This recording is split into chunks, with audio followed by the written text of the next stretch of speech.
Hello everyone, welcome to Tech Ventures Limited. আজকে আমি আপনাদের সাথে এমন একটি ইউজফুল সফটওয়্যার সম্পর্কে আলোচনা করব যেটার মাধ্যমে আপনার ডিলিট হয়ে যাওয়া ফাইল খুব সহজেই রিকভার করতে পারবেন। সো এই সফটওয়্যারটির নাম হচ্ছে wise data recovery pro. Recover lost or deleted files quickly and easily. মানে এটার মাধ্যমে আপনার হারিয়ে যাওয়া ফাইল এবং ডিলিট হয়ে যাওয়া ফাইলগুলোকে সহজেই পুনরায় উদ্ধার করতে পারবেন কুইকলি এবং easily. Wise data recovery pro হচ্ছে একটা পপুলার ডেটা রিকভারি সফটওয়্যার যেটা আপনাকে সাহায্য করবে আপনার হারিয়ে যাওয়া ডেটা এবং ডিলিট হয়ে যাওয়া ডেটাকে রিকভার করার জন্য। So it supports recovery from hard drive, SSD, USB drives and memory cards. মানে এটা হচ্ছে আপনার memory card, USB drive, SSD card, পরে হার্ড ড্রাইভ, এগুলো থেকে হচ্ছে ডেটা রিকভারি করতে এটা সক্ষম। এটা কি কারণে ইউজ করবেন, এটার কি ফিচার গুলো হচ্ছে quickly scan and recover lost file. মানে এটা কুইকলি হচ্ছে স্ক্যান করে তারপর হচ্ছে আপনার লস্ট ফাইল গুলোকে সহজে রিকভার করে। সাপোর্টস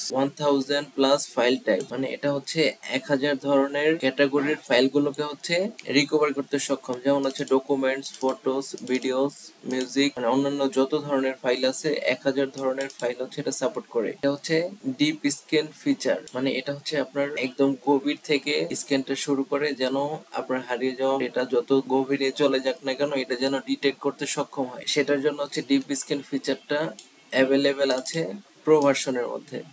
সো আমি আপনাদেরকে প্রো ভার্সনটা হচ্ছে আনলক করে দেব, সেটার মাধ্যমে আপনারা ডিপ স্ক্যান ফিচারটা অ্যাভেলেবেল পেয়ে যাবেন। তারপর হচ্ছে compatible with Windows and Mac. মানে হচ্ছে আপনার ম্যাকবুক এবং উইন্ডোজ দুইটার জন্য হচ্ছে এই সফটওয়্যারটা উপযুক্ত। তারপর হচ্ছে simple and user friendly interface. মানে এই সফটওয়্যারটা ইউজ করার জন্য আপনার পূর্বের কোনো নলেজের প্রয়োজন নেই। এটার ইন্টারফেসটা হচ্ছে খুবই ইজি, আপনি দেখে নিজে থেকে এটা নিয়ে কাজ করতে পারবেন। তো এটি কিভাবে ইউজ করবেন, এটাকে ইউজ করার জন্য হচ্ছে এই লিঙ্কটিকে কপি করবেন। কপি করার পর আপনি একটি ব্রাউজারে চলে আসবেন। সো ব্রাউজার আসার পর হচ্ছে এখানে লিঙ্কটিকে পেস্ট করবেন। সো এটি কিন্তু ডাউনলোড হচ্ছে। সো এটা ডাউনলোড হয়ে গেছে, এখন হচ্ছে এটাকে ইনস্টল করতে হবে। এখানে ডাবল ক্লিক করবেন। সো তারপর I accept the agreement, next next install. So দেখুন এটা ইনস্টল হয়ে গেছে। তারপর হচ্ছে এটা চেক করে দিবেন, ফিনিশ। সো দেখুন এটা ইনস্টল হয়ে গেছে। এখন এটা হচ্ছে প্রো ভার্সন আছে, এই যে দেখুন ওয়াইজ ডেটা রিকভারি প্রো। মানে এখান থেকে হচ্ছে আপনি প্রো ফিচার গুলোকে হচ্ছে এনজয় করতে পারবেন। এটা প্রো ভার্সন কিনা সেটা চেক করার জন্য হচ্ছে এটাতে ক্লিক করবেন, তারপরে অ্যাবাউট আস। সো দেখুন এখানে কি লেখা আছে, অ্যাক্টিভেটেড। মানে সফটওয়্যারটা হচ্ছে অলরেডি অ্যাক্টিভেটেড করা আপনার জন্য। কিভাবে রিকভারি করবেন, সো এখান থেকে হচ্ছে ক্লিক করবেন লোকেশনটা। সো এখানে যদি আপনি পেন ড্রাইভ ইউজ করেন সেখানে হচ্ছে পেন ড্রাইভ শো করবে, ওইখান থেকে হচ্ছে পেন ড্রাইভটা ক্লিক করবেন। বা হচ্ছে আপনার যদি হার্ড ড্রাইভ থেকে রিকভার করতে চান সেখান থেকে হচ্ছে হার্ড ড্রাইভটা সিলেক্ট করবেন। সো দেখুন এটা কিন্তু স্ক্যান করতেছে।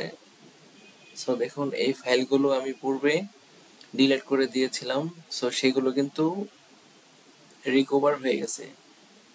সো এখন চাইলে হচ্ছে এখান থেকে আমি এগুলো সিলেক্ট করে, এগুলো সিলেক্ট করার পর হচ্ছে এখানে ক্লিক করলেই এগুলো রিকভার হয়ে যাবে। সো বুঝতেই পারছেন কেমন কার্যকরী একটা সফটওয়্যার আপনার জন্য। এখন থেকে আপনার যতই ডেটা ডিলিট হয়ে যাক, যতই ডেটা আপনার লস্ট মোডে চলে যাক, সেগুলো নিয়ে আর ভয় নেই। এখন থেকে এটার মাধ্যমে সবকিছু রিকভার করতে পারবে। So thank you so much for your time. If you enjoyed this, don't forget to hit the subscribe button and join our growing community. See you in the next video.